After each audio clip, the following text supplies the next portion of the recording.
एक आईईडी नहीं बल्कि 3 आईईडी प्लांट किया गया था।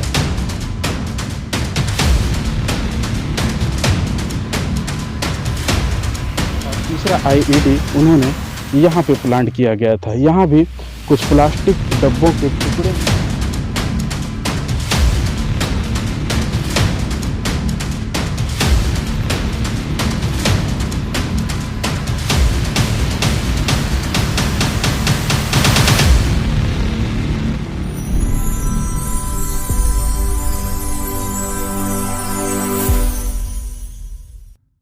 अबूझमाड़ के उस इलाके में अभी हम मौजूद हैं जहां पर नक्सलियों के द्वारा आईईडी प्लांट किया गया था और इस आईईडी की चपेट में आने से 2 जवान शहीद हो गए और 2 जवान गंभीर रूप से घायल हो गए।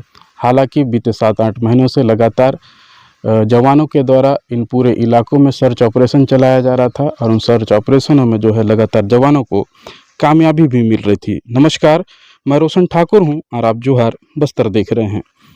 दरअसल बीते 7-8 महीनों में लगातार अबूझमाड़ के उन कोर इलाकों में जवानों के द्वारा सर्च ऑपरेशन चलाया जा रहा है। उन सर्च ऑपरेशनों में लगातार उनको कामयाबी भी मिल रही है। और बीते दिनों की अगर हम बात करें तो थुलथुली के इलाकों में एक बड़ा सर्च ऑपरेशन किया गया था जिसमें 38 माओवादी मारे जाने की खबर सामने आ रही थी। लेकिन एक 38 माओवादी को जो मारे जाने की खबर जो आ रही थी, ये भी अलग अलग अपडेट दिया जा रहा था इसको लेकर, जिसमें सबसे पहले तो पुलिस के तरफ से 31 माओवादी मारने का दावा किया था। उसके बाद नक्सलियों की तरफ से एक प्रेस नोट जारी किया गया था जिसमें 35 माओवादी मारे जाने की बात उन्होंने प्रेस नोट के माध्यम से स्वीकार की थी।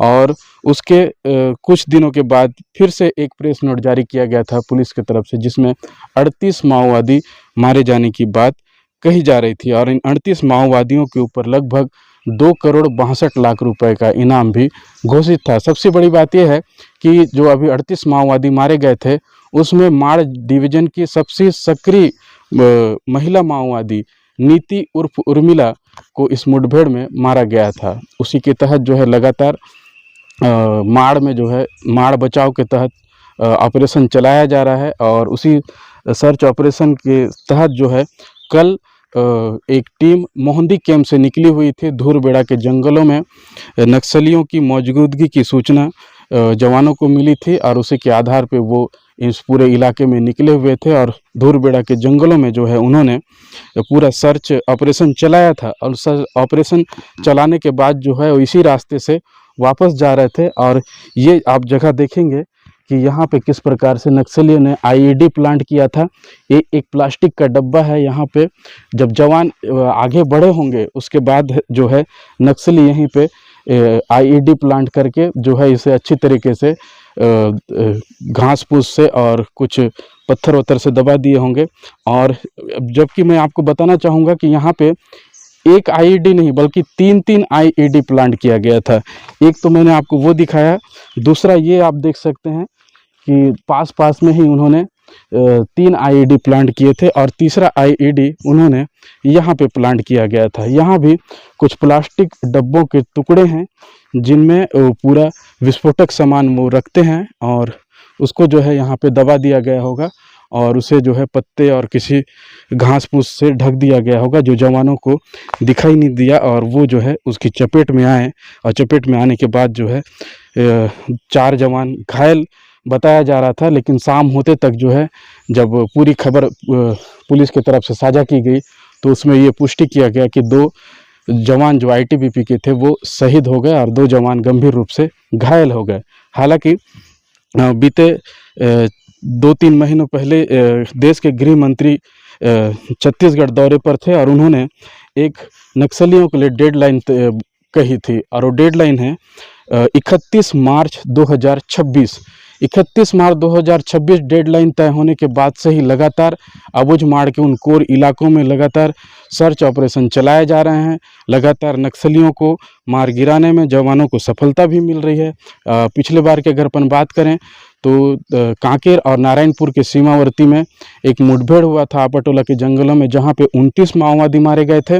और अभी थुलथुली जिसे सबसे बड़ा मुठभेड़ माना जा रहा है अब तक का, उसमें लगभग 38 माओवादी मारे जाने की खबर पुलिस ने साझा की थी। हालांकि ये आंकड़ा जो है अलग अलग डेट में बताया जा रहा था, क्योंकि सबसे पहले 31 माओवादी मार गिराने का दावा किया गया। उसके बाद नक्सलियों की तरफ से एक प्रेस नोट जारी किया गया जिसमें 35 माओवादी मारे जाने की बात उन्होंने स्वीकारी।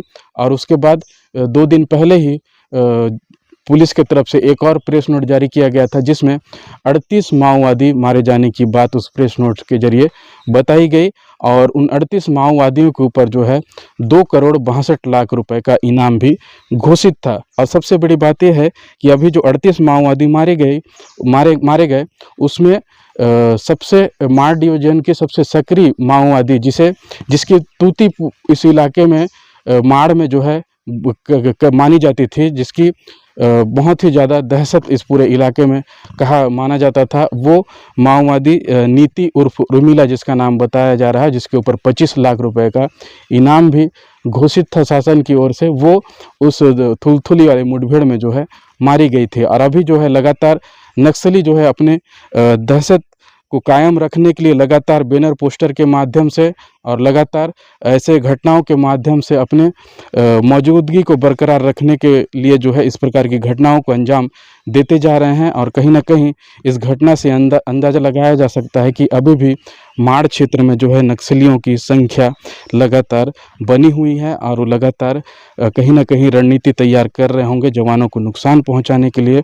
और इस घटना के बाद जो है जवानों को अब और ज़्यादा सतर्क होकर इन इलाकों में सर्च अभियान चलाना होगा ताकि इस प्रकार की घटनाएं दोबारा ना हो, जवानों को किसी प्रकार के नुकसान ना झेलना पड़े। साथ ही मैं जब इस इलाके में पहुंचा तो आते समय हमने कई ऐसे बैनर पोस्टर देखे जो आप इस वीडियो के माध्यम से देखेंगे कि किस प्रकार से जो है नक्सली इस इलाके में सक्रिय दिखाई दे रहे हैं। और जिस प्रकार से बैनर पोस्टर आप देख रहे हैं स्क्रीन में, उन बैनर पोस्टर के माध्यम से ये जाहिर होता है कि नक्सली जो है इस इलाके में अभी भी अपनी मौजूदगी देते आ रहे हैं। और ये देखेंगे कि अभी मैं जिस जगह पे मौजूद हूँ, इसी जगह में विस्फोट होने के बाद उन घायल जवानों को यहाँ पे उपचार दिलाने के लिए रखा गया होगा। और यहाँ पे जो है पट्टियाँ और कुछ सिरिंज के इंजेक्शन पड़े हुए हैं।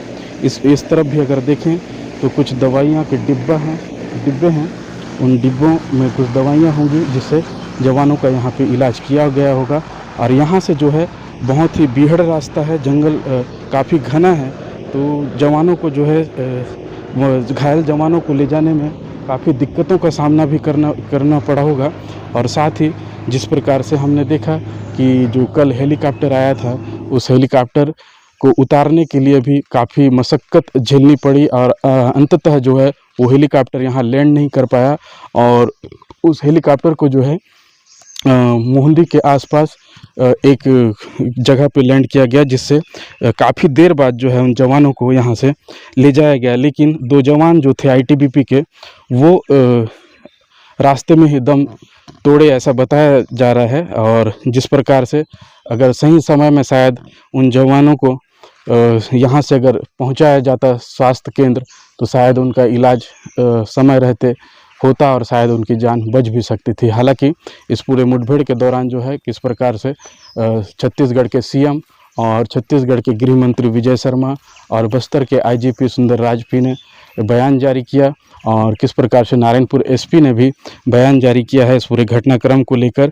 और सभी ने जो है दुख व्यक्त किया है, क्योंकि 2 जवान जो है शहीद हो गए हैं। ये अब तक का जो है बहुत बड़ा दुखद वाली बात है।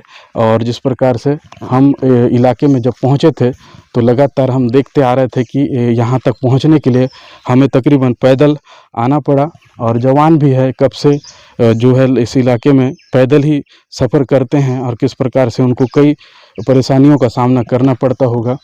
ठीक उसी प्रकार अब जो है शासन को और पुलिस विभाग को जो है काफ़ी सतर्कता अपनाते हुए जवानों को इस प्रकार की परेशानी या नुकसान उठाना ना पड़े, इसको लेकर और कुछ रणनीति तैयारियां करनी होगी। अगर लगे कि आज के वीडियो में हमने ग्राउंड जीरो में आकर आपको कल के हुए मुठभेड़ आईईडी ब्लास्ट में 2 जवान शहीद हुए थे और 2 जवान घायल हुए थे, वहां तक पहुंचकर आपको वो साक्ष्य दिखाए हैं, तो आप हमारे वीडियो को ज़रूर शेयर कीजिएगा, लाइक कीजिएगा और जोहर बस्तर को सब्सक्राइब कीजिएगा। धन्यवाद।